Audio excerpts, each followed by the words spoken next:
지난 25일 진행된 KF-21 보람의 양산 1호기 출고식은 단순히 신무기 공개 행사가 아니었습니다. 이는 전세계 항공우주 산업의 기존 문법을 완전히 박살낸 대한민국 방위산업의 독립선언이자 글로벌 전투기 시장의 판도를 영원히 바꿔버릴 거대한 게임 체인저의 탄생을 알리는 신호탄이었는데요. 겉으로 드러난 화려한 축포 뒤에는 잘 알려지지 않은 소름돋는 반전과 전세계 군사 전문가들이 경악을 금치 못하는 기적과도 같은 비화들이 숨어 있었는데 그 이면에 숨겨진 진짜 이야기 오늘 빠르게 한번 살펴보겠습니다. Let's get it! 이번 양산 1호기 출고가 우연이나 운이 아닌 완벽한 기술적 성과인 이유는 바로 시제기였을 때가 거친 시험 비행 과정 그 자체에 있습니다. 지금까지 KF-21은 총 1600여 회의 비행을 통해 13,000여 개의 극한 시험 조건을 단 한 번의 사고도 없이 통과했는데요. 기존 항공 선진국들의 전투기 개발 역사를 보면 이것이 얼마나 말도 안 되는 성과인지 알 수 있습니다. 전투기 개발에서 시제기의 사고 및 추락은 일종의 통과 의례이자 피할 수 없는 관문처럼 여겨지고 있는데 스웨덴의 자랑인 사브 그리펜은 비행제어 소프트웨어의 치명적인 결함으로 인해 1989년과 1993년 두 번이나 전 세계가 지켜보는 카메라 앞에서 기체가 통제 불능 상태에 빠지며 뒤집혀 추락하여 프로젝트 자체가 완전 무산될 뻔하였고 세계 최강의 전투기인 미국의 F-22 랩터조차 개발 초기 기체 전파와 조종사 사망이라는 뼈아픈 희생을 치러하였으며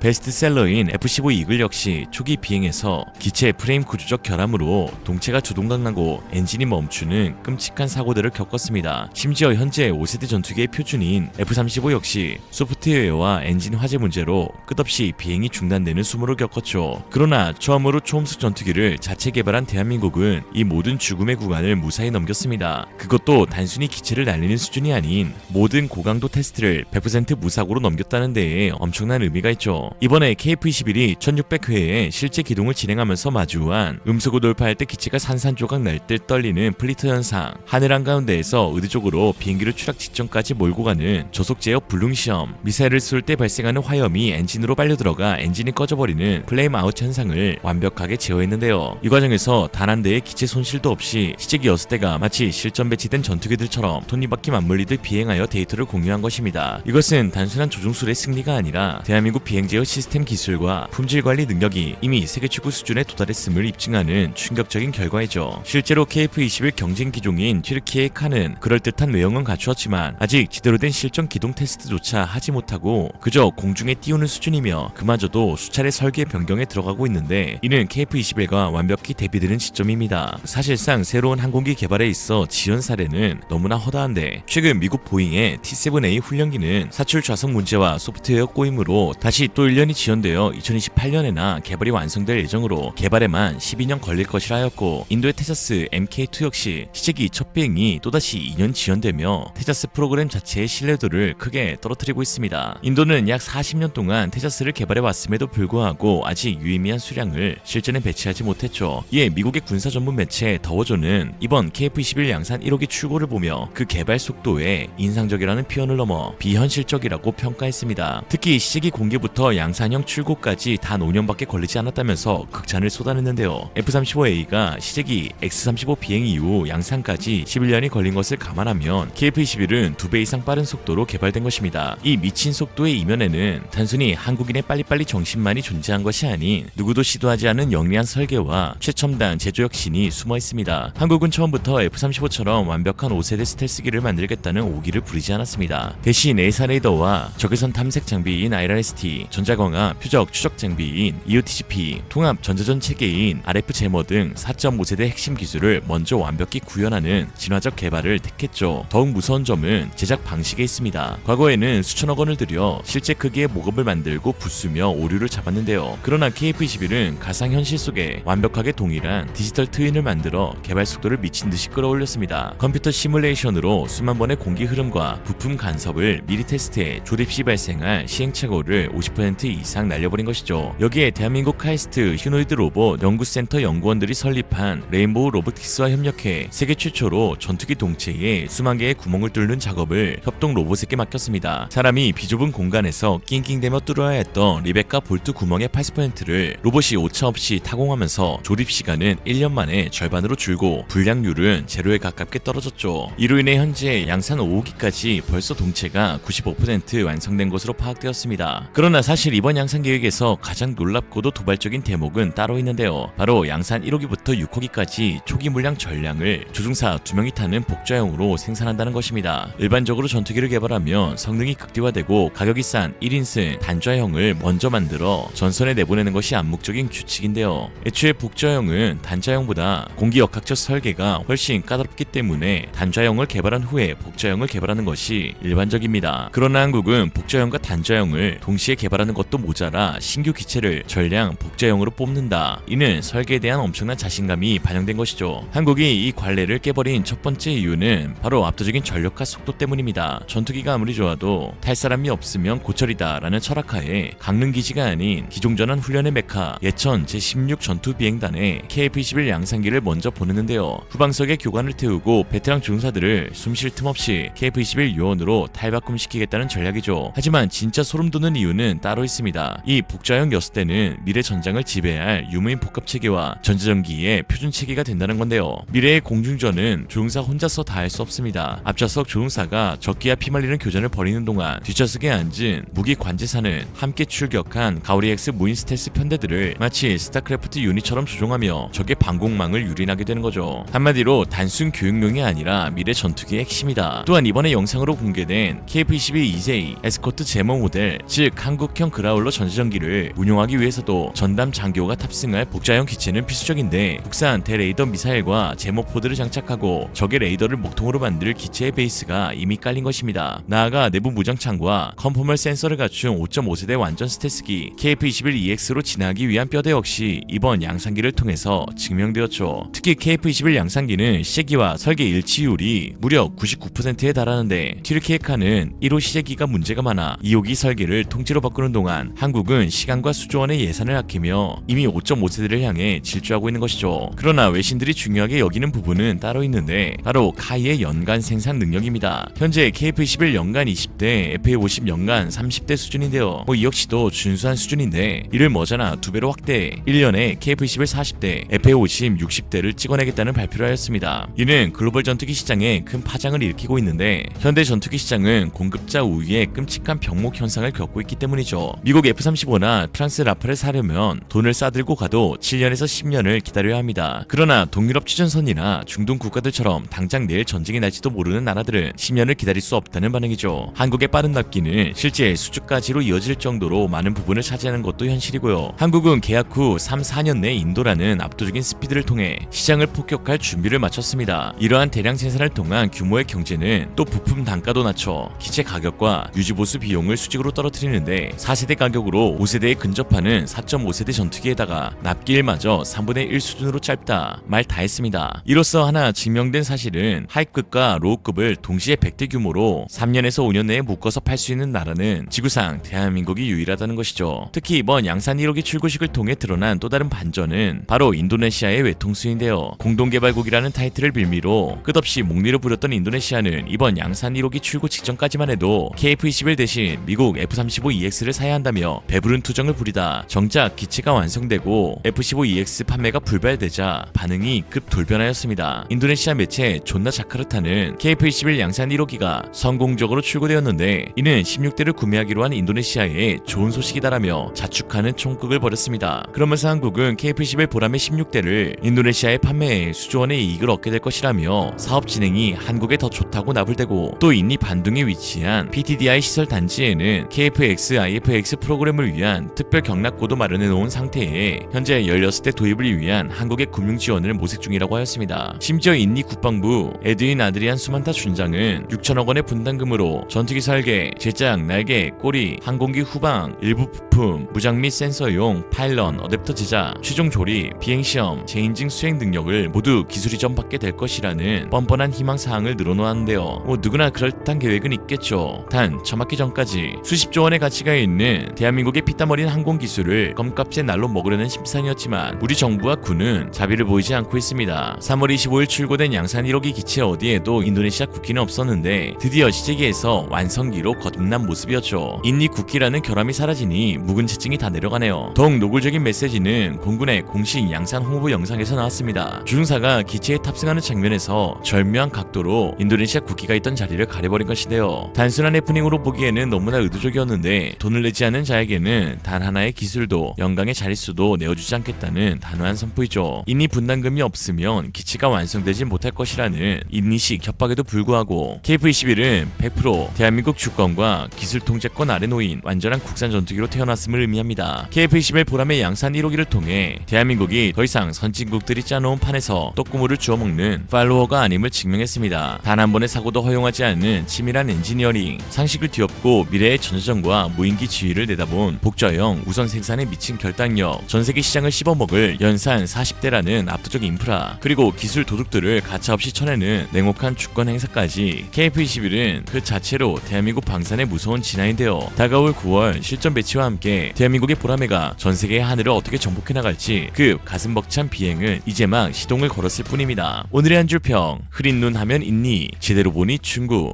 이생으로 리얼리즘이었습니다. 여러분의 생각은 어떠신가요? 현명하고 지혜로운 여러분의 의견을 지금 댓글에 남겨주세요. 감사합니다.